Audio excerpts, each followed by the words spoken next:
નમસ્કાર, આપ જોઈ રહ્યા છો નેશન પ્લસ ન્યૂઝ. હું છું આપની સાથે હેતલ ભગત. છોટાઉદેપુર જિલ્લાના સિંગલા ગામે આદિવાસી સમાજ દ્વારા અલગ અલગ દેવની પૂજા અર્ચના કરવામાં આવી છે. આદિવાસી સમાજ પ્રકૃતિ પ્રેમી હોવાથી જંગલોમાં અલગ અલગ દેવોની પૂજા અર્ચના કરે છે. જ્યારે બાબા પુંજ પાવાદેવ, બાબા સિંગલાદેવ, બાબા હોડલદેવ, જ્યારે આ દેવોની પૂજા કરવાથી ગામમાં કોઈ મુશ્કેલી આવતી નથી અને ખેત પેદાશો સારી થાય છે. તેમજ આ દેવની પાસે વ્યસન મુક્તિ માટે બાધા મન્નત રાખવામાં આવે છે અને ત્યારબાદ વ્યસન છૂટી જાય ત્યારે શ્રીફળ વધેરીને બાધા પૂરી કરવામાં આવે છે.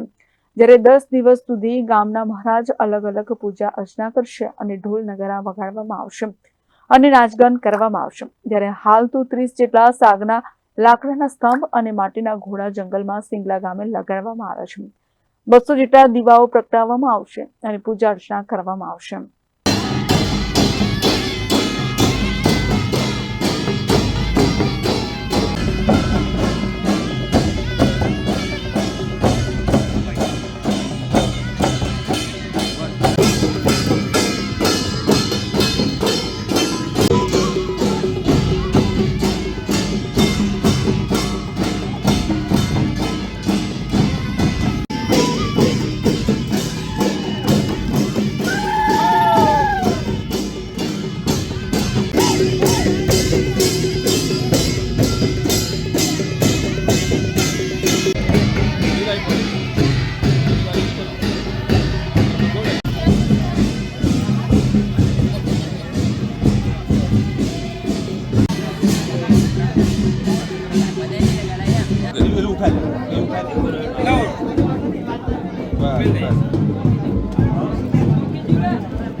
સિંગલા ગામની અંદર 2016 માં અમારી પેઢી બદલેલી, જેનો 9 વર્ષ થયા. ત્યાં એક નવો જુવારીઓ ઈંદ પાછો કરવાનો આવે, જેનું અમારું આ એક પર્વ ઉજવણી છે. 10 દિવસનું હોય. જુવારા સોમવારે નાખેલા, આજે આ રવિવાર થયો, હજુ 4 દિવસ અમારો ચાલશે.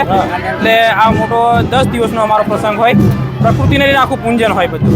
એટલે હજુ અહીંયા જે દેવોના ઘોડા કહેવાય એટલે સવારી, આજે અમે એમની સ્થાપિત કરી છે. સવારી એમને આપીને અમે અહીંયાથી ગાતે વાતે અમારું પૂજન કરીને અમે આગળ જવાના છે. હજુ આ પ્રસંગ અમારો હજુ 3 દિવસ એટલે કે બુધવારે અને ગુરુવારે પૂર્ણ થશે. સમાજને એના માટે આગળ કોઈ વચન તમારે જો કદાચ વ્યસન હોય એનાથી દૂર રહે, પછી માં મછલી છોડે, જે કંઈ બલીઓ આપતા, જે અમારે વિધોબી અહીંયા દેવ છે એમાં બલીઓની ચડે છે.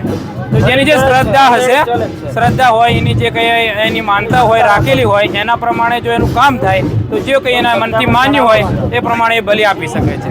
પણ અહીંયા જે છે, આ જે નવા ઘોડા જે શેડ પર છે, અહીંયા કોઈ જાતની બલિ ચડાવવામાં આવતું નહીં. ઓનલી શ્રીફળથી જ અહીંયા કામ થાય છે. તમે શ્રીફળથી મનથી માનીને તમે જશો તો અમારો બાબાદેવ જે પૂર્ણ કામ કરે છે. અહીંયા તમે વ્યસન તમારે જો મૂકવું હોય તો તમે બાબાદેવને માનીને, માનતા રાખીને કે નારિયેળ શ્રીફળ વધેરી જશું કે 5 નારિયેળનું શ્રીફળનું તોરણ ચડાવીશું, એ રીતે તમે વ્યસન મુક્તિ કરી શકો છો. અહીંયા તમને બાબાદેવ ઓટોમેટિક તમારો અમુક દિવસોમાં વ્યસન તમારે દૂર થઈ જશે. આ અમારે વર્ષોથી ચાલતી આવતી બાપ દાદાની પરંપરા છે. આદિ અનાદિ કાળથી અમે પૂજતા આવ્યા છે. આદિવાસી એટલે કે પ્રકૃતિનું પૂજન, જેમ કે ચાંદો, સૂર્ય, ઝાડ બધું જ આમાં આવી જાય, એને અમે પૂજનારા છે. આદિવાસી જે અમારે બાપ દાદાનું વર્ષોથી ચાલતી આવતી અમારી એક જાતની પરંપરા છે. આ દેવોને અહીંયા બેસાડવામાં આવ્યા છે. દેવોને એટલે કે એનો મતલબ કે ગામમાં અમારે સુખ શાંતિ રહે.